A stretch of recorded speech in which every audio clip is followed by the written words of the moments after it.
Meus amigos, minhas amigas, caros internautas que nos acompanham pela rede Amigo Espírita, nossos votos cordiais de muita paz.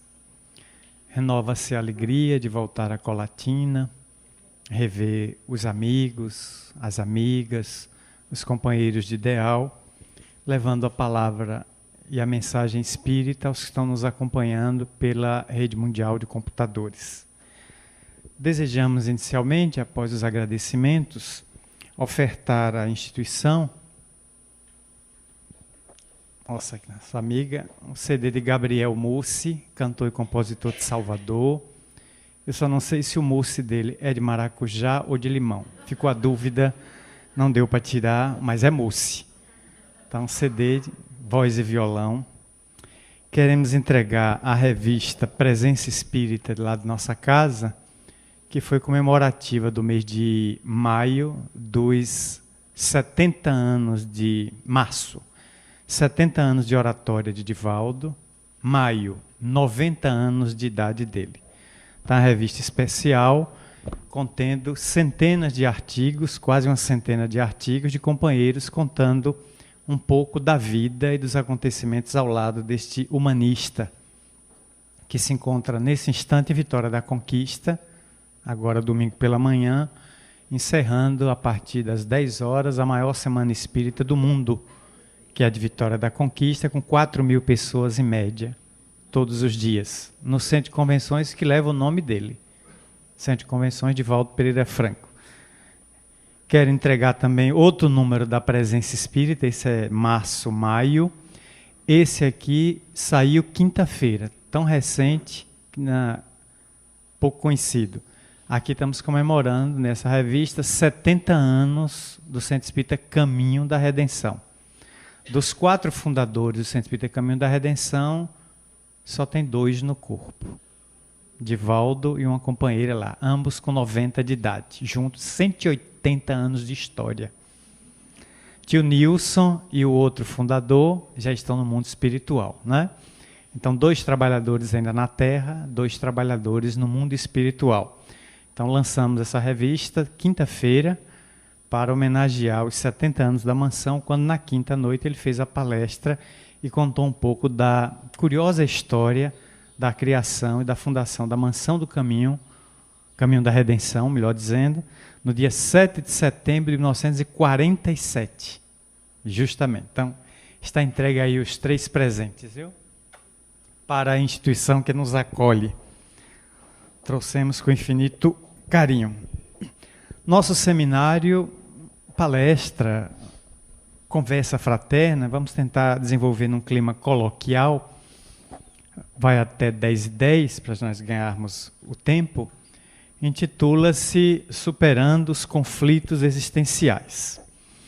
O espírito Joana de Ângeles, que é a mentora de nossa casa, Centro Espírita Caminho da Redenção, em plano menor, e Francisco de Assis, o mentor, em plano maior, escreveu oportunamente Conflitos Existenciais, onde ela aborda 30 conflitos que fazem parte da criatura humana na atualidade. E dele vamos extrair algumas passagens e pérolas para a nossa reflexão. Aqui essa luz tem que ser mantida, né? Por razões de filmagem. Desligar. Vocês estão enxergando bem? Até o pessoal lá do fundo, o mural então parece que vai precisar diminuir. Esse morre, né? Melhorou, minha gente? Em nome de Jesus, né? Muito bem. Vamos ver então. Trazendo a logomarca da Federação, que é a nossa casa de trabalho há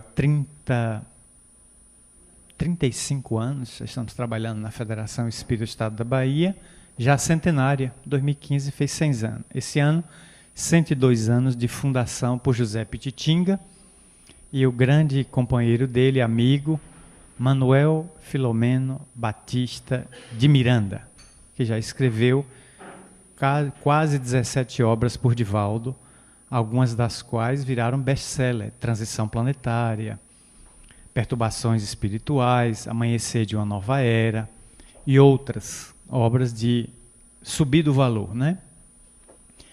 Então, analisar conflitos existenciais e a superação desses conflitos à luz da doutrina espírita.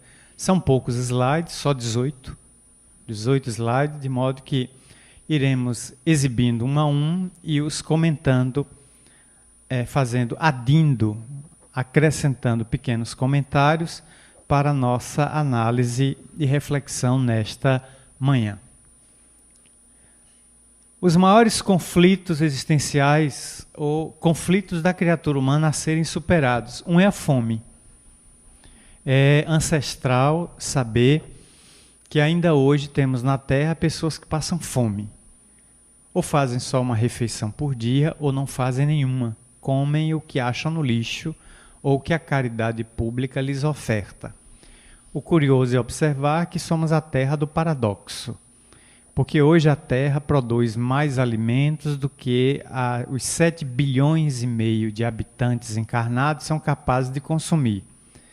O problema é que o alimento não chega à boca e à mão de todo mundo. O Brasil, esse ano, está arrancando do seu solo, segundo dados da Ematerba e também do Ministério da Agricultura, nós estamos arrancando do solo 217 milhões de toneladas de grãos. O Brasil, em dados estatísticos do IBGE de 2010, divulgado semana passada, atingiu 207 milhões de habitantes. Portanto, nós temos 10 milhões de toneladas a mais.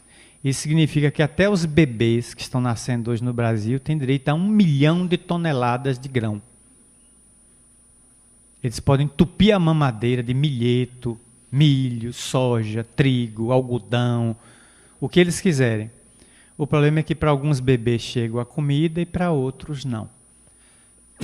Isso, portanto, é o disparate dos nossos dias. Hoje na Terra, mais de 1 bilhão de pessoas passam fome, sobretudo na região subsaariana, região do Saara, e aqueles planetas adjacentes, aqueles países adjacentes, a Ásia, grande parte da África, Oriente Médio, América Latina, temos grandes bolsões de miséria e de fome. E a comida sobra. Em vários lugares, somos o país do desperdício. Nós, no Brasil, desperdiçamos muita água, muita energia, muita comida. Basta visitar qualquer mercado público para ver a quantidade de comida que no fim do dia vai para o lixo. Basta visitar um shopping center na praça de alimentação para ver meio-dia quanto as pessoas recebem no prato, comem uma parte e a outra vai para o lixo. Porque ou elas não aguentam comer tudo, ou o prato é grande demais para a necessidade do freguês. Você compra o prato que a loja prevê. Só que cada pessoa tem uma necessidade diferente. Tem gente que fez cirurgia bariátrica, tem gente que está de dieta e aquele prato é desumano para ela. E tem gente que é estivador do cais. Aquele prato é só uma entrada. Aí ela belisca ali, aí sai para comer ainda 2 sanduíches, né? Um bife a cavalo, um mocotó, um sarapaté, uma rabada e depois 2 acarajé com 1 litro de Coca-Cola. Para fechar o dia com tranquilidade e felicidade, né? Então, cada caso é um caso monstruoso. Mas, de modo geral, o espectro da fome é terrível na Terra. Guerra nem se fala. Hoje temos na Terra mais de 40 pontos de conflito. Coreia do Norte e Estados Unidos. Tecnicamente, as 2 Coreias estão em guerra desde 1953. As 2 Coreias, tecnicamente, porque foi assinada apenas uma trégua. Não se agridem porque é o mesmo país, apenas separado por um muro de vergonha. No norte, um psicopata. No sul, um tigre asiático. Um país moderno, avançado, democrático. E no norte está o menino maluquinho com o dedo na bombinha. Né? O homem na bombinha. Desafiando o homem do topete norte-americano. E ninguém sabe quem é que vai apertar a bomba primeiro. Esperamos que nenhum dos dois. Você tem conflito no Oriente Médio, você tem conflito na América Central, você tem conflito no Líbano, você tem conflito na Chechênia, então hoje, Caxemira, você tem conflito em vários lugares do mundo hoje localizados. No século XX tivemos 2 guerras de âmbito mundial, a primeira 14 a 18 e a segunda 39 a 45, que agora no mês de agosto, há um mês atrás, evocou os 77 anos das bombas de Hiroshima e de Nagasaki, né? E agora o menino maluquinho da Coreia do Norte explodiu mais uma bomba, dessa vez de hidrogênio, mas já estourou nos últimos anos 6 atômicas em testes subterrâneos. Ele parece que adora a festa de São João, né? Só vive com bomba soltando, né? E de alto poder destrutivo. Seca, vivemos hoje uma seca imensa no Nordeste ainda, no interior de vários estados. A seca, a Bahia hoje tem mais de 200 municípios em estado de emergência. O estado tem 417 municípios, ou seja, quase metade da Bahia está em estado de emergência por causa da seca. Quase metade. O próximo passo é calamidade pública, quando o prefeito decreta calamidade pública para receber recursos federais e abrir mão de licitações, porque a questão é emergencial. Mas a emergência é o penúltimo item antes da calamidade total do município por ausência de água. E em outros lugares, como nos Estados Unidos agora na Flórida, o furacão está jogando uma quantidade de água monstruosa. Então você tem os disparates hoje climatéricos na Terra, que é a própria Terra reagindo contra o abuso da criatura humana. Nós estamos há mais de 150 anos queimando muito combustível fóssil, petróleo, estamos poluindo, e a Terra poluída, agredida, reage com enormes catástrofes naturais para ela própria reequilibrar o organismo dela, como se a Terra fosse um grande organismo vivo. Chegando a um ponto de saturação, ela tem que reagir. Então ela mexe as entranhas dela para poder se reacomodar e se reconfigurar, se ressignificar. Porque o grave problema da Terra está em cima da Terra. Isso se chama a criatura humana.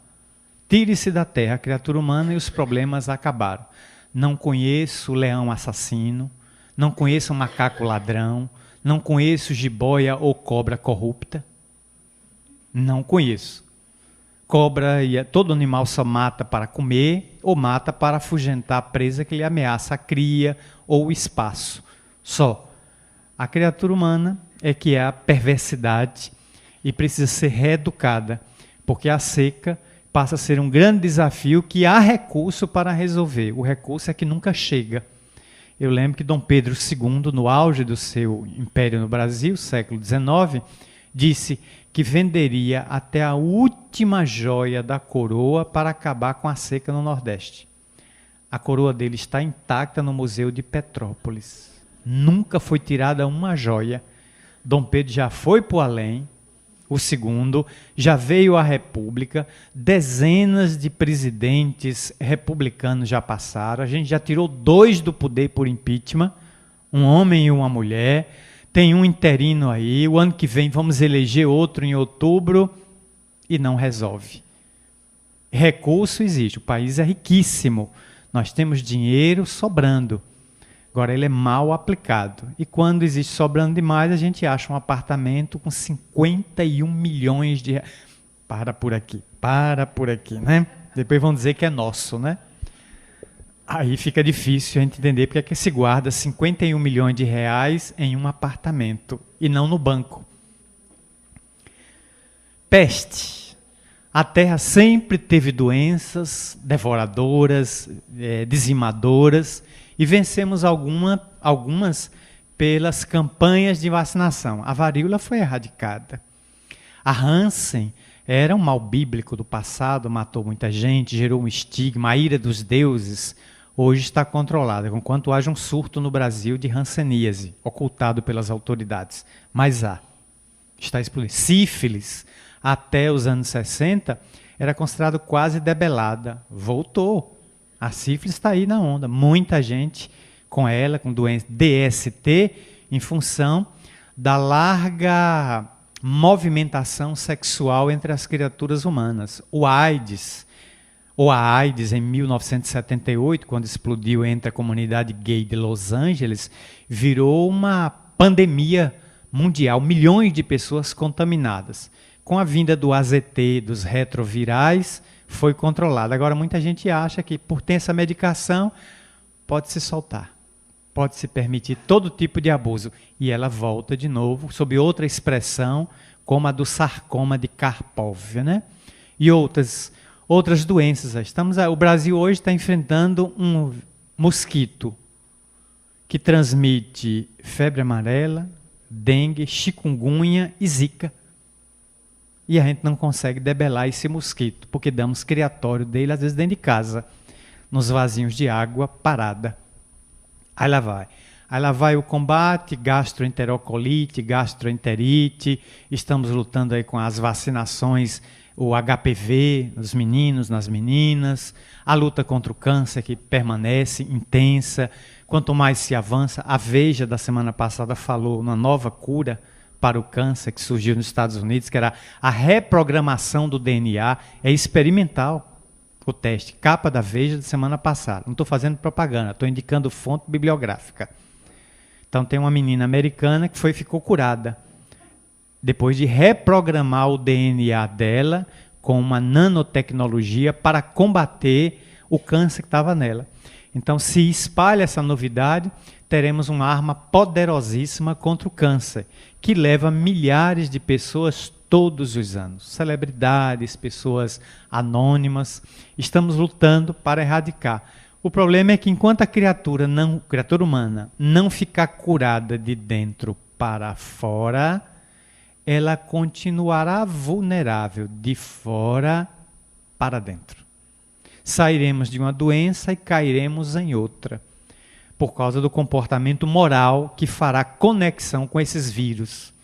Então, não é importante ter doença, é preocupante ser doente.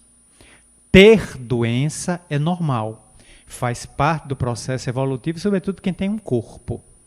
Se a gente tem uma embalagem Tetra Pak, que a gente recebeu na maternidade e vamos devolver no cemitério, ela é suscetível de ter doenças. Faz parte da própria estrutura dela, ela é frágil mesmo.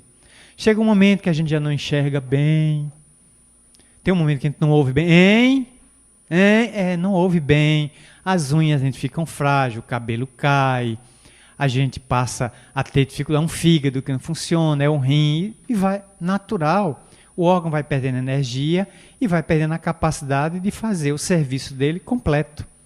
Quando a gente é novo, o corpo é zero bala. A gente faz de tudo. Depois dos 40, 50, 60, o corpo começa a mostrar defeito na lanterna, no farol, o pisca-pisca não funciona, o volante já não está tão molinho para girar para a direita ou para a esquerda, os pedais estão gastos. Como um carro, a lataria começa a dar problema, pontos de ferrugem. A gente limpa aqui, limpa acolá, bota uma massa corrida aqui, uma massa plástica acolá, mas não tem jeito, é a máquina. Até um dia que o chassi para, o motor. E o chassi, o carro inteiro não pode mais rodar. É natural. Mas o importante é o dono do carro. Porque o dono do carro vem antes do berço e vai depois do túmulo. Este não deve adoecer. Deve estar acima das vicissitudes. Encarar as doenças como acidente de percurso evolutivo, suscetível de atingir qualquer um, ao qual ele vai dar a importância devida, mas não vai mergulhar nela, para não ser doente. Ter doença, mas não ser doente. E continua o combate. Estamos na era do fanatismo que parece evocar a Idade Média. A Idade Média, que foi tão representativa do fanatismo religioso na Europa, as cruzadas, montamos exércitos sob a orientação do Papa e avançamos para as terras sagradas, chamada Palestina, e fomos arrancar os mouros da Terra Santa, os matando. 1000 anos depois, o ciclo histórico se inverte. Esses mouros sarracenos ou árabes, destruídos naquela ocasião, reencarnam-se agora nos países em conflito, fogem desses países, invadem a Europa como refugiados e vêm reclamar da gente, como a nos dizer, agora eu quero que vocês me devolvam a casa, que roubaram, que queimaram há 1000 anos atrás. Agora eles invadem a Europa como refugiados e vêm buscar o que tiramos deles há 1000 anos, quando no fanatismo católico romano e na opulência anticristã do Vaticano, fomos matar em nome de Deus, como se Deus ordenasse que seus próprios filhos se matassem reciprocamente. Observe-se que a maioria das guerras na Terra teve causa religiosa, nem econômica nem política, foi religiosa. Então matamos muito em nome de Deus, porque não compreendíamos Deus. Agora temos um fanatismo moderno, é a intolerância religiosa. Note que nosso país, observe, temos uma lei federal que considera o dia 19 de janeiro, 21 de janeiro, Dia Nacional de Luta contra a Intolerância Religiosa. Onde foi que nasceu essa lei? Na Bahia. Primeiro nasceu lá, quando mãe Gildásia dos Santos, uma Ialorixá, mãe de santo, de um terreiro, teve seu nome exposto num jornal evangélico como feiticeira, que ele abalou ela. E depois ela teve a casa dela de culto, o terreiro dela invadido por fanáticos de uma igreja também evangélica, que quebraram todo o terreiro, acusando ela de ser feiticeira e de ali ser um local de centro de magia negra e de Satanás. Mãe Gilda adoeceu com o baque, foi para uma UTI, morreu 15 dias depois. A filha dela sucedeu a mãe no terreiro, foi elevada à condição de Ialorixá e depois entrou na justiça contra as duas instituições religiosas. Em uma ganhou o direito de resposta, escreveu um artigo e publicou no jornal evangélico para evangélico ler. Artigo feito por uma mãe de santo, onde ela diz que o papel da religião é tornar você melhor. Se você entra numa doutrina religiosa e ela não lhe faz melhor, o problema não é da doutrina, o problema é seu que não entendeu os princípios de sua doutrina. Então, fanático é você, psicopata é você, sua doutrina é boa, porque toda doutrina é boa. Agora, o profitente é que é a goiaba bichada, é a goiaba com morotó. Ele não entende a doutrina que ele abraça e faz dela um cavalo de Troia, uma arma para atacar o outro que não lê a vida por sua cartilha pessoal. E contra outra religião que atacou a mãe, ela ganhou uma indenização inicialmente de 960 mil, depois um tribunal reduziu para 460 e atualmente deu 205 mil. Porque as indenizações no Brasil são bem pequenininhas, né? Você processa achando que vai levar muito, como nos Estados Unidos, você leva $1 milhão, $2 milhões. Aqui, você leva R$5 mil, R$2 mil, R$3 mil, e o prejuízo, às vezes, moral é violento. O confronto que você dá, a perda moral, o significado psicológico seu, mas é questão da nossa justiça que precisa ser revista. Então, estamos numa época de profunda intolerância religiosa. Então, você vê casas religiosas sendo atacadas, religiosos sofrendo anátema, vê o nosso Divaldo, inclusive, ameaçado de morte por um pastor evangélico numa capital brasileira e ter que chegar ele blindado pela Polícia Federal no aeroporto, porque uma figura lá que dirige uma igreja disse que ia tirar a vida de Divaldo, teve que ser protegido pela polícia. Imagine em que nós estamos, né? Ele, em vez de semear o bem, ameaça o outro. Então, demonstra que não é um homem de Deus. Não é um pastor a guiar a ovelha. Ele devia ser uma ovelha a ser guiada, porque essa ovelha está com febre aftosa. Está doente, está enferma. Ela está precisando ser guiada, não pode ser guia. Precisa ser guiado, porque não entendeu nada da proposta, né? Jesus conviveu com pessoas de diferentes credos em sua época e não anatematizou ninguém. Ninguém. Jesus conviveu com pessoas e aceitou elas como elas eram, não como ele gostaria que elas fossem. Então, respeitar a crença do outro é um valor que precisamos resgatar nos nossos dias. Escravidão. Alguém dirá, já acabou. Já? Tenho caso minhas dúvidas. Agora só é fazer um ressignificado da palavra escravidão. A rigor, a Lei Áurea, de 13 de maio de 1888, nos libertou da sujeição de um homem a outro. E a escravidão aos vícios? E a escravidão às paixões? E a escravidão ao sexo, ao jogo, às drogas, à comida, aos glutões? Hoje temos modernas expressões de escravidão. Hoje, escravidão da internet. Tem gente que não sai mais de casa. Está escravo de uma tela de 17 polegadas. Ali come, ali dorme, ali namora, ali noiva, casa, se divorcia online. Acaba o casamento que Ctrl Delete. Com 2 teclas acabou o casamento. E se morrer, o enterro é online. Né? Também é enterrado online. Olha lá. Eu visitei uma funerária na Bahia, numa cidadezinha da Bahia, que tinha um slogan, eu achei tão romântico, né? Funerária Santa Luzia. Sua morte é nossa alegria. Mas eu achei tão romântico, sabe? Tão evangélico. Que fantástico. Esse homem é um marketing extraordinário. Marketing, que eu estou usando no baianês, né?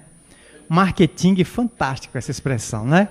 Sua morte é a nossa alegria. Mas eu fico arrepiado, né? Escravidão.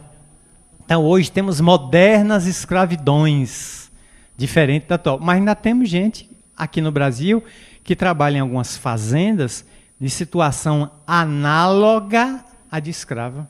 De vez em quando surgem aí casos no interior do Brasil, no interior, sobretudo central do Brasil, grandes fazendas onde trabalhadores foram libertados por procuradores do Ministério do Trabalho, vivendo em condições análogas de escravo. Na África ainda há escravidão. Na Ásia ainda há escravidão.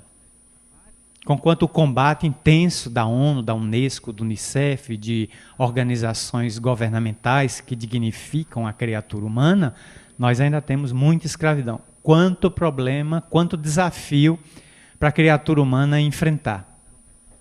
E por isso, nós vamos buscar uma definição psicológica para esses desafios existenciais que Joana de Ângeles aborda com muita nobreza e profundidade no seu livro de mais de 10 anos atrás.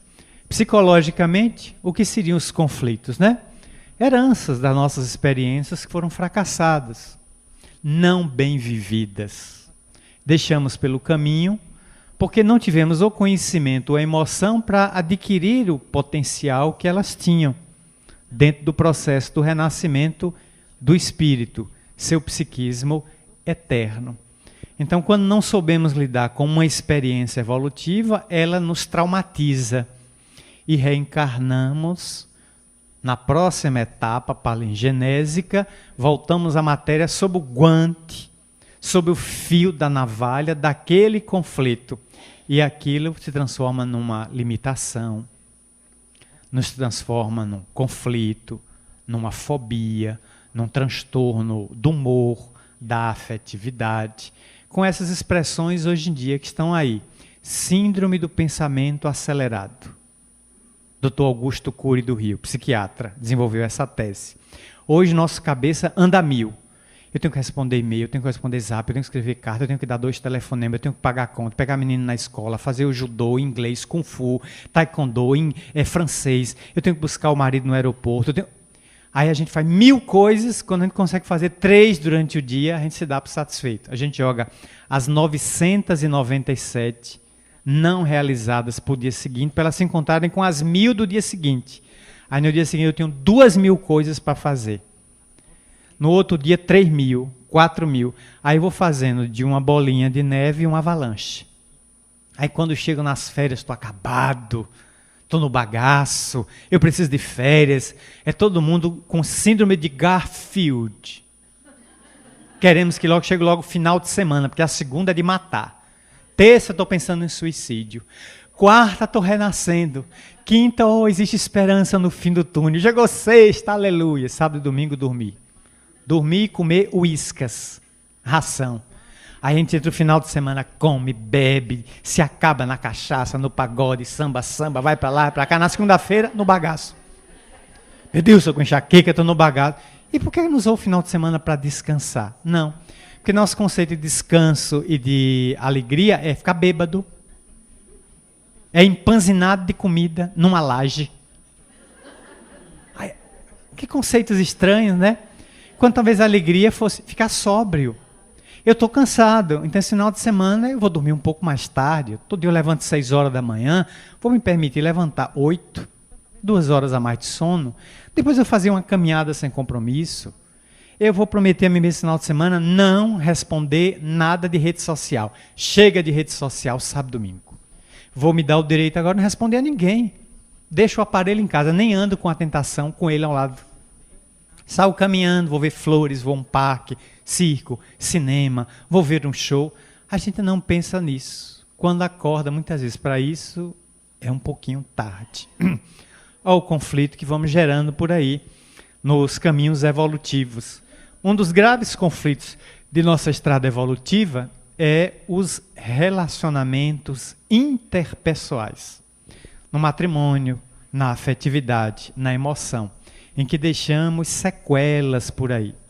Não correspondemos bem ao parceiro, à parceira, abandonamos, tripudiamos, traímos, adulteramos a relação. E isso vai nos gerando pessoas amargas, pessoas conflitadas. Tenho medo de entrar no relacionamento e ele não dá certo, porque já é o receio de repetir a experiência que ficou fracassada, reencarnatoriamente. E dentro de minha cabeça ela repercute como sinal de alerta.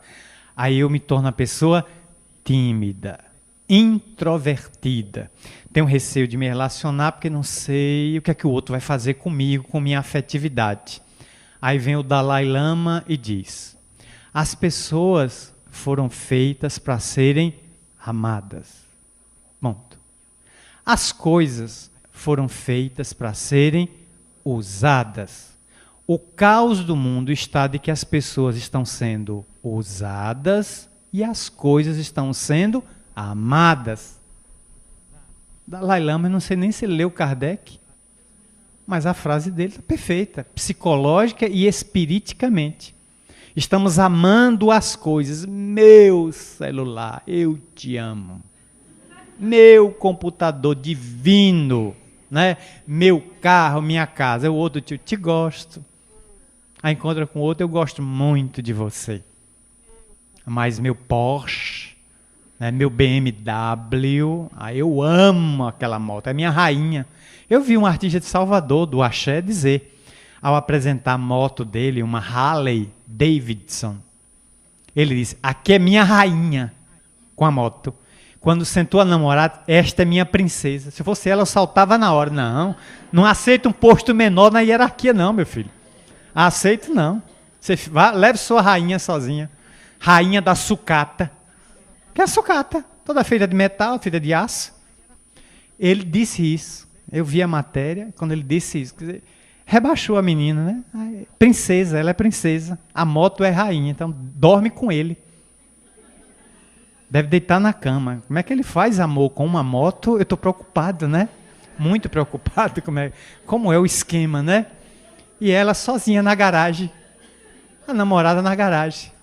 Não é possível. Já para a doutrina espírita, qual é o conceito dos conflitos? Aqui eu terei de amor, imbatível amor. Para a doutrina espírita, um distúrbio de natureza existencial, que se manifesta no corpo ou fora dele, traduzindo, perdemos o sentido do existir, ou evidenciando a ausência momentânea de Deus na intimidade do espírito.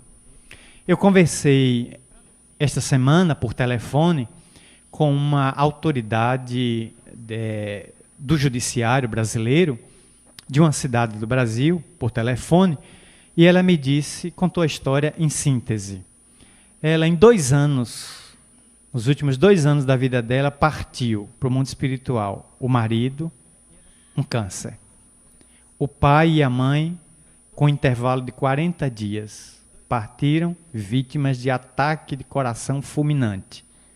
E um irmão, que é médico, morreu assassinado num assalto. Aí ela me disse: ô seu Mariano, em 2 anos Deus me tirou 4 pilares de minha vida.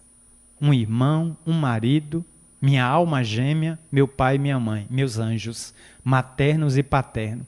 O que é que Deus está querendo de mim? Continuei calado no telefone. Ela disse: eu briguei com Deus. Estou brigada com Deus. O que é que o senhor tem a me dizer? Eu digo: graças a Deus. Você está brigada com Ele. Problema é se ele brigasse com você. Quando você brigar com o painho, tá tudo bem. Agora, quando o painho brigar com você, você não aguenta, não. Deus nunca briga conosco, minha senhora. Como falei com ela. Ele não briga porque ele sabe os filhos que tem. Nós só temos que brigar com ele. Depois a gente volta. Fazemos o caminho do filho pródigo. Meu pai, me dê minha herança que eu vou curtir o mundo. Você não tem maturidade. Meu pai, me dê minha herança. Toma, meu filho. Pode ir. Vou, curto, compro matéria, compro o mundo, fruto, tudo. Um dia o dinheiro acaba. Eu me emprego numa fazenda para cuidar de porcos. Na ausência de comida, eu como na gamela do porco a mesma lavagem dele. As bolotas. Eu me desço a condição de suíno. Aí sinto saudade de casa. Meu Deus, em casa, meu pai está matando um boi para dar aos próprios servidores. E eu, que sou filho dele, aqui comendo bolota com porco. Faço a viagem interior, percebo o meu equívoco, minha maturidade, meu conflito, e faço o caminho de volta para casa. E ao reencontrar meu pai, disse, pequei contra ti. Pequei contra os céus. O Senhor me perdoa? Venha, meu filho. Tudo que é meu sempre foi seu. Toma posse novamente. E prevejo para ele uma nova herança, agora espiritual. A material ele fruiu e percebeu que não era a melhor possibilidade. Agora ele volta. Mas sempre tem o filho egoísta. Meu pai, para mim o senhor nunca matou nada. O senhor nunca fez uma festa. Agora, para esse teu filho, não é irmão dele não. Notem o dizer, está na parábola. Para esse teu filho, ele exclui a irmandade, a fraternidade. O senhor mata um boi cevado e faz uma festa. Mas aí o pai tem que corrigir o filho, o ego.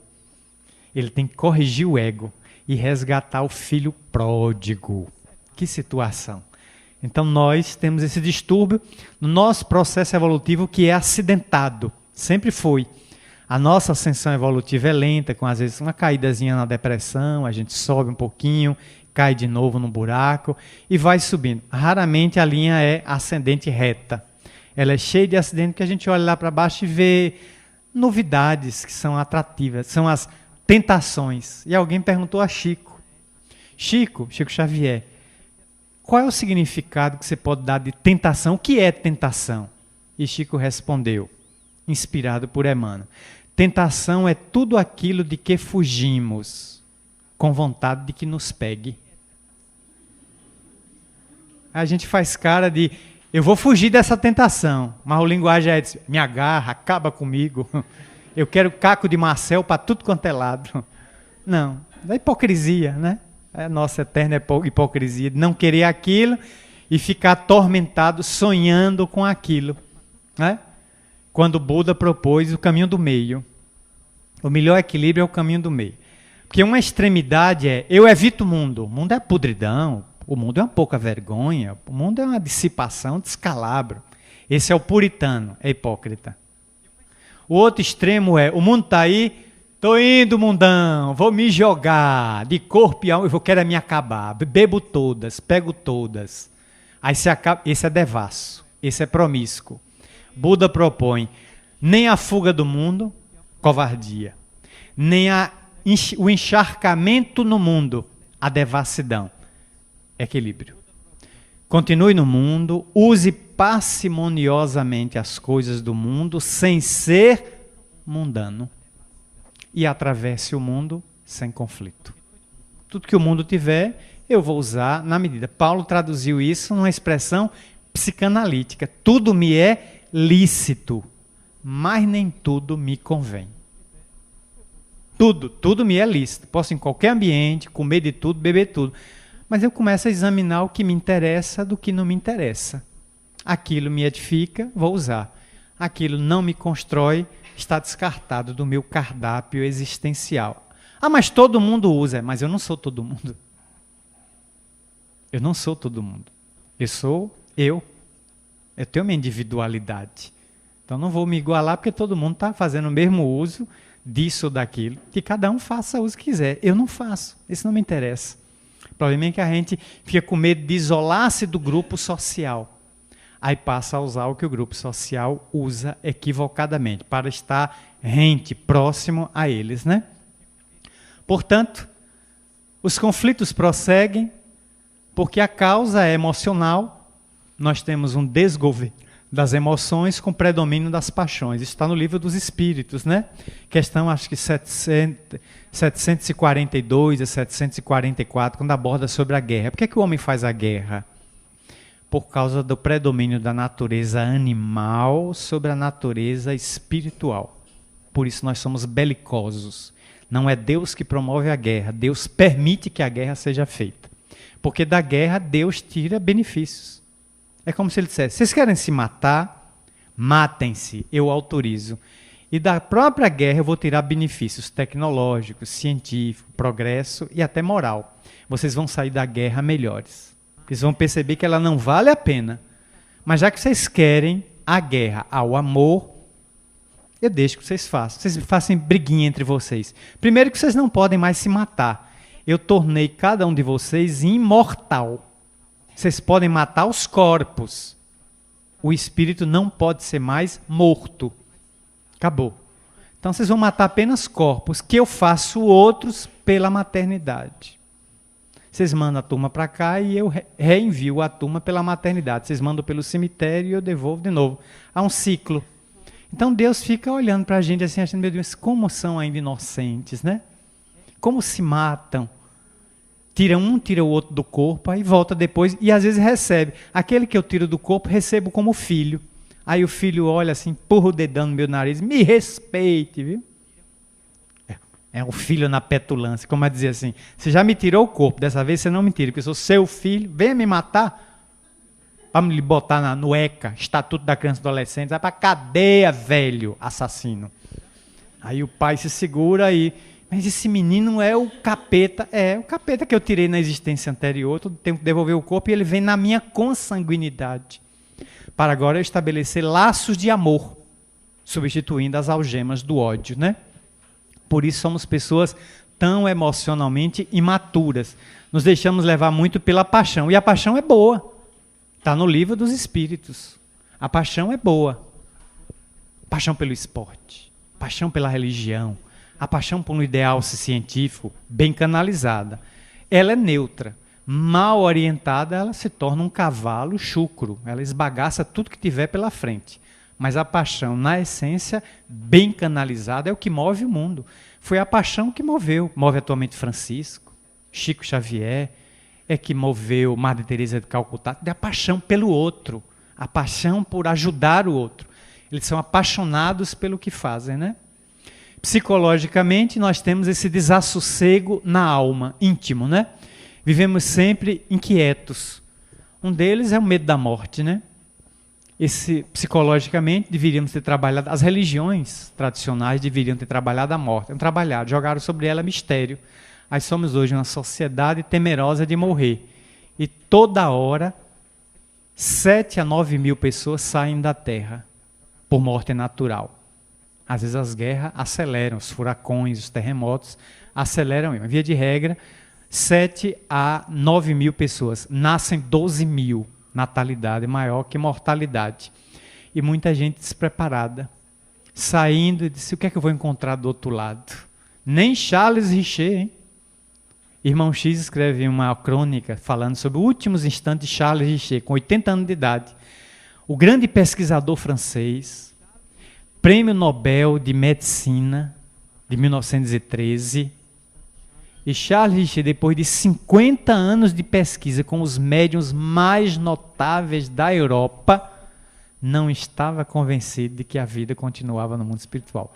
50 anos de pesquisa. Viu espírito desencarnado, conversou com entidade materializada, testou os médiuns mais célebres. E aos 80 anos, no leito de morte, ainda dizia para si mesmo, será que realmente tem vida?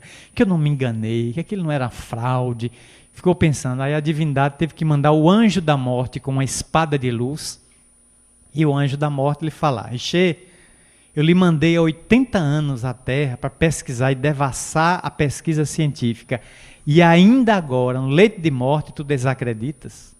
É porque entesouraste o conhecimento e esqueceste de entesourar no coração a fé religiosa. Mas fruto dos teus prêmios, de tuas pesquisas, dar-te-ei. Aí o punhal de luz entra no coração de Charles Shea, ele desencarna, se sente desprendido do corpo, vê a matéria na cama, está morto. Quando ele olha, está recebendo ele Leon Denis, Gabriel Delane, Alexandre Aksakov, Allan Kardec, um monte de gente. Eu não pude ir porque não estava ocupado, né? Mas aí ele vê toda aquela turma ali, o saúdo no entrar do mundo espiritual. Aí Charles Shea disse, a vida continua. 80 anos depois, até a dúvida consumiu o Richer. Muita gente está na casa espírita e quando é visitado pela morte no parente, diz, será que isso é verdade? Pois é, a dúvida é cruel mesmo, né? Espiritual, nós temos obsessões externas ou internas e até a auto-obsessão, conflito que também atravessamos na matéria, que estamos no processo evolutivo. As obsessões hoje, como diz Miranda, é uma pandemia, não é mais epidemia não. Quase todos carregando sua obsessão, né? Agora, terça-feira na mansão, dia do aniversário, 7 de setembro, né? Não, quinta, 7 de setembro, Divaldo fez a palestra, contou a história da mansão, episódios curiosos, engraçados, desde o Caminho da Redenção lá no Barão de Cotegipe até hoje a mansão no Pau da Lima, na nossa sede atual. Ele conta a história, mas ele chegou às 7 horas da noite. A casa estava entupida. A mansão pega 900 pessoas. 700 no salão, 200 no mezanino. Tinha mais de 1000. Gente que ficou em pé. Muita gente veio de outras cidades, de outro estado, para conversar com ele. Ele ali ao quebrado, com a dor terrível no ciático. E aí ele conversou. E nos chamou e disse, meu filho, tem um casal aí que veio de outro estado e o rapaz está pensando em suicídio. Atenda ele à parte, porque eu não tenho como atender. Aí fui para um quartinho e fiz um atendimento à parte. A massa mergulhada em conflito, todos querendo levar para ele o conflito. Narrar em 1 minuto, se que seja, 1 minuto com ele. É narrar um problema, chorar na frente dele, clamar por uma diretriz, uma orientação. Todo mundo sem GPS. Todo mundo precisando de um guia, de uma orientação, de um norte. Porque estamos perdidos hoje na Terra. Raros estão sabendo para onde ir. A maioria está andando em círculo. E alguns, a semelhança do cão, correndo atrás do próprio rabo. Em círculo, sem nunca pegar o rabo. Quando vai pegar, o rabo já está em outro lugar. Então, a alienação dos nossos dias, causada muitas vezes pela obsessão externa, pela auto-obsessão, narcisismo dos nossos dias hoje, terrível, né? A maneira como nós nos vemos, o selfie. Tem fotografia mais egoísta do que essa? Não tem. A pessoa se coloca ali, aí sorri, aí bate. Depois confere. Ela não acredita que bateu foto dela mesma. Tem que conferir. Não gosta, aí apaga. Aí volta outra, tal. Vê se a corega está segurando a chapa mesmo. Firme, pau. Meu Deus, eu fico olhando assim, como o povo tira. Eu nunca tirei. Né? Fico olhando os outros, tiro uma paisagem, uma flor bonita que eu acho, tal. Mas não, é o narcisismo. Olha, a mito de Narciso está vivo nos nossos dias, porque é a ditadura da beleza. A mulher, para ser linda, tem que ser esquelética, né? Magérrima, um verdadeiro esqueleto ambulante. Só os ossos de fora. Qualquer gordurinha a mais, meu Deus, estou gorda. Gorda, 1 grama a mais. E está gorda. O homem tem que ser o modelo sarado, ele tem que ser tanque de guerra, o urutu do exército brasileiro, né? Ele tem que andar aquela bíceps. Quando esquecido que o homem normalmente tem 2 músculos. Um é o bíceps, o outro é o pânceps. É o pânceps feito na base da cerveja, do tutu, do feijão, né? Aí cresce o pânceps, é um músculo bem proeminente. A mulher também desenvolve, né? É a obsessão nossa, a loucura desses dias de busca. Afetiva, nem se fala. Conflito na área dos relacionamentos. Porque eu já estou no 4º casamento, no 5º relacionamento, no 8º, não dou certo, estou com 60 anos, já passei por 15 mulheres, 20 mulheres, botei 10 filhos no mundo, não fico com ninguém. Recentemente um cantor, né, de pagode falou que já está com 53 anos, 10 filhos, já passou por 7 mulheres e disse: estou carente. Estou carente. Alguém me ajude. Mas eu fiquei com tanta pena que pensei até lá consolar o bichinho. Coitada, porque eu não gosto de pagode, sabe? Eu não gosto de pagode mesmo, não é meu estilo de música, né? Eu digo, mas meu Deus, que coisa, né? Aos 50, tantos filhos procriar, não está com ninguém. Por que é que não está com ninguém? Conflito dessas mulheres todas ou é um conflito dele? A instabilidade. Eu não fico com ninguém porque mulher para mim é objeto. Eu uso todas elas, procrio com algumas delas, mas não fico com ninguém porque eu quero a liberdade. Se eu entrar num relacionamento e me sujeitar às disciplinas austeras de um relacionamento, eu tenho que me privar da loucura. E eu quero é ficar doidinho. Eu estou num hospício, até um imenso hospício. Cada doida que eu encontrar, eu vou ficando por aí. Parece aquele hospício em que todo doido tinha mania de um grande personagem da história. Aí um dia estão todos os doidos no pátio. Aí passa um com a mão para frente. Quem é você? Adolfo Hitler. O outro está ali parado com a mão enfiada aqui dentro do capuz. Um chapéu feito de papel. Você é o quê? Napoleão Bonaparte? Aí um outro doido passa e olha um para o outro e diz: você é o quê? Eu sou Jesus. Quem lhe disse que você é Jesus? Deus. Eu? Falei isso não. Cada doido com a mania de grandeza, né? Até Deus estava no hospício. Conflito nas áreas. Então, a posse existencial, perda de metas, ausência de foco. A pessoa tem metas, nossas metas hoje geram muito conflito pelo fato de que sonhamos com coisas materiais. Eu quero entrar no serviço público. Faz o concurso, passa. Bom, estou estável, meu contra-cheque tem 2 dígitos. Agora eu quero um apartamento em Copacabana. Compra. Agora eu quero um carro importado. Compra. Eu quero uma lancha. Eu quero passear na volta no mar. Compra, compra, compra. De repente, materialmente tem tudo. Todas as metas que estabeleceu em anos ou décadas foram conquistadas. Aí o indivíduo faz um quadro conflitivo. Não tem mais meta. Acabaram as metas. Não tem uma meta de servir ao próximo, abrir uma escola, ser voluntário numa creche, ajudar animais que estejam em extinção. Não. Essas metas são filantrópicas. Ele deixa para os outros. A meta dele é material. Aí, de repente, faz o quadro. Aí, volta-se para dentro, faz o quadro depressivo, vem a síndrome do pânico, vai para o remédio, do remédio vai para a alienação, da alienação para o suicídio. Aí sai da terra. Fulano tal estava tão bem. Estava. Pois é, se matou ontem. Que coisa, mas ontem estava bem. Hoje entrou em deprê e saiu da terra. Perda de foco, porque os nossos focos são materiais. Precisamos eleger focos imateriais. Religioso, nossos conflitos, né? Materialismo e o fanatismo. Estamos vivendo uma época, por incrível que possa parecer, do materialismo religioso. A religião está falando mais de matéria do que de transcendência. O ideal é você ser na terra, se dar bem. Você pode servir a Deus e ser rico, ter posse, carros, muitos clientes na sua empresa. Aí o indivíduo foca de que a religião é um meio para atingir um fim. O fim é atingir muito cliente. Aí ele torna, muitas vezes, o ambiente que ele frequenta captação de clientela. Ele faz muitos contatos, coloca muita gente na rede para depois vender o produto que ele vende. Então, o local ali é um balcão de negócios, onde Deus é mero parceiro, que não interfere. Se puder ajudar, sim, mas que não desajude.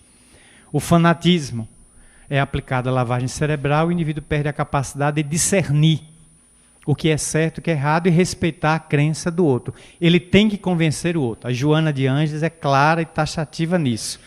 Toda pessoa que tenta convencer o outro é porque não acredita naquilo que abraça. Quem acredita, acredita. Não tenta convencer o outro, tenta convencer-se. Então, por isso, nós espíritas não temos proselitismo. Não saímos em ponto de ônibus, em rodoviária, em estação de metrô, com megafone na mão, pregando para convencer o outro.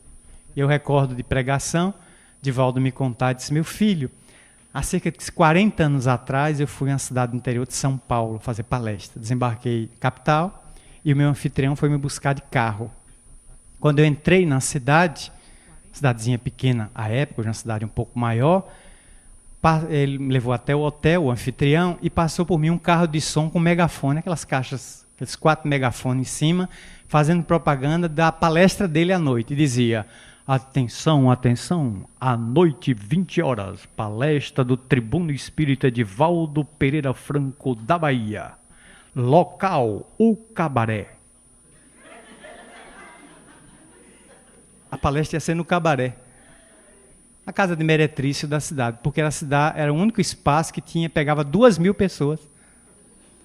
Aí os anfitriões, ao verem que Edivaldo precisava de um espaço grande, foram à dona do cabaré, conversaram com ela e disseram: a senhora pararia o trabalho na quinta-feira para a gente precisar o espaço? A mulher disse: pois não, com uma condição, que as minhas meninas que fazem o bordel possam assistir à palestra.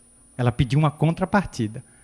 Aí o ambiente foi higienizado, foi limpo, as paredes foram cobertas de toalhas e lençóis para cobrir certas pinturas renascentistas que existiam dentro do meretrício, né? Eram pinturas de alto valor, né? Estético, Deus me livre e guarde. Cobriu ali para o tal, e Edivaldo à noite falou para 2.000 pessoas, inclusive as meninas que serviam no meretrício. O que ele me contou, ele disse: meu filho, eu estava em pé e existia um microfone em minha frente, eu falando. E um ventilador movia uma cortina. Aí a cortina se levantava e caía. Se levantava e caía, né? Mas eu não vi o que era. E eu na palestra, de repente o ventilador deu uma onda mais forte, a cortina levantou e eu vi uma pintura tão bonita. Mostrava todo o corpo, o perispírito e as 4 últimas reencarnações, né? Tal. Eu mudei de foco, porque eu tenho que estar com Joana, né? Se eu olhasse aquele dali, eu saía de Ângeles e ia para Joana a louca. Aí eu fiquei com a pintura. Mas que coisa a gente passa, né? Que ambientes fantásticos, né? Então, perda do sentido existencial é a síntese para o conflito. É quando perdemos... E também tem a descrença, né? Na área religiosa. O indivíduo milita na religião e não crê em nada. Ele está ali por zona de conforto. Me contou André Luiz Peixinho, presidente da Federação Espírita, fazendo uma palestra na Casa de Pititinga, que é a nossa sede histórica, no Pelourinho. Entrou um homem afobado, subindo os três andares da Casa de Pititinga, que é uma casa do século XVII. O homem subiu apressado, sentou e assistiu a doutrinária. Terminou a palestra às 11 horas, Peixinho foi lá e disse: notei que o senhor chegou assim meio atrasado. Ô, seu Peixinho, aquele dia de domingo para mim é um desafio. Eu levanto 6 da manhã, preparo meus filhos, dou banho, café da manhã e levo eles para a igreja de Senhor do Bonfim, na Colina Sagrada. A gente assiste a missa de 7 às 8. Termina a missa, eu pego os 2 meninos, saio correndo para a Igreja Batista dos Mares. E a gente assiste o culto. Eu assisto o culto e eles vão para a escola dominical. Quando é 9h30 que termina o culto e a escola dominical, eu pego os meninos, boto num táxi e venho para a federação assistir a doutrinária das 10 às 11 horas. Por isso hoje cheguei atrasado. Aí Peixinho disse: numa única manhã eu só assisti uma missa, um culto evangélico e uma palestra espírita. Essa é o Peixinho, eu me seguro em 3, porque se um falhar, o outro salva. Esse é fantástico, né? Esse é oportunista. Ele se segura em Francisco, Kardec e Edir Macedo. Se um falhar, alguém salva, né? Portanto, nós nos movimentamos em 2 dimensões. Já estou encerrando, né? 10h10, conforme você me deu o horário, fechando aqui, desse último slide. Na dimensão material, aplicamos as deliberações formadas no plano espiritual. Isso significa que no plano em que estamos, a semeadura é livre. Absolutamente posso plantar o que eu quiser. Semente estéril ou semente fértil. Mas eu planto. No plano espiritual, a colheita dessa semente será compulsória. Não tenho como fugir, porque eu procedo da matéria e ao retornar ao plano espiritual encontro a mim mesmo, minha consciência e o que fiz. Aqui o plano das causas, onde eu aplico as causas, eu vou encontrar os efeitos lá. Aí lá posso me dar conta de com conflito existencial E a maneira de o superar é o suporte. Tenho que passar tudo isso a nós atingirmos. Terapêutica espírita para os conflitos. Atendimento fraterno. A casa espírita atende as pessoas conversando com elas. Passe água magnetizada, dá uma trégua, equilibra e ajuda o indivíduo a se reencontrar, a se centrar-se.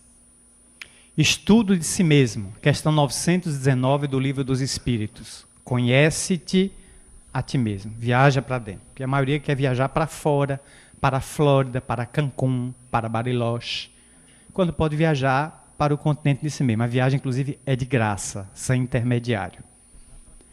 Prece e meditação. Precisamos encontrar na prece e na meditação, que é o silêncio interior, em que eu não falo, eu escuto a divindade falando em mim. Musicoterapia. Então está difícil a gente ouvir música clássica hoje em dia. Não tem nenhum programa na TV brasileira de música clássica. Acabaram. E não tem nem de música MPB, os grandes clássicos acabaram. A gente ouve, se quiser ouvir, em rádio. Mas na TV você não tem mais, como existia concertos para a juventude. Dia de domingo, 10 horas da manhã. O maestro Isaac Karabchevsky, coordenando a Orquestra Sinfônica Brasileira. Ouvir aqueles concertos, era começar uma manhã de domingo em alto astral. Laborterapia, não ficar parado. Não permitir-se ao ócio. Desobsessão, se o caso exigir. E instalação do Evangelho no lar. A instalação permite que uma vez por semana eu receba Jesus em casa. Ele é o sublime convidado que chega para me trazer as alvíceras do seu reino. O único homem sem conflito, porque não, o ego nele estava resolvido, sob inteiro domínio do self. Em nós o ego domina o self, é o contrário. Vivemos egoicamente e o self aprisionado, encurralado num canto. Quando nós fizermos o self domesticar o ego, controlaremos. Não vamos matar o ego. Vamos educar o ego, para que ele sirva aos propósitos do self. Quando a luz iluminar a sombra que carregamos, a sombra se dissipará. Encerramos por aqui, formulando a todos votos de paz, de um excelente domingo, agradecendo a paciência de todos, o carinho, o acolhimento. Daqui a pouco estaremos retornando a Vitória, para a noite, se alguém quiser ir, no Irmão Tomé, às 19 horas. Eu vou. É difícil para mim abandonar Se Vira nos 30, mas vou fazer um esforço de estar lá com o Roberto Damasceno, né, para conversar com ele. E desejar aos nossos internautas votos de muita paz em casa, um domingo cheio de paz. Muito obrigado.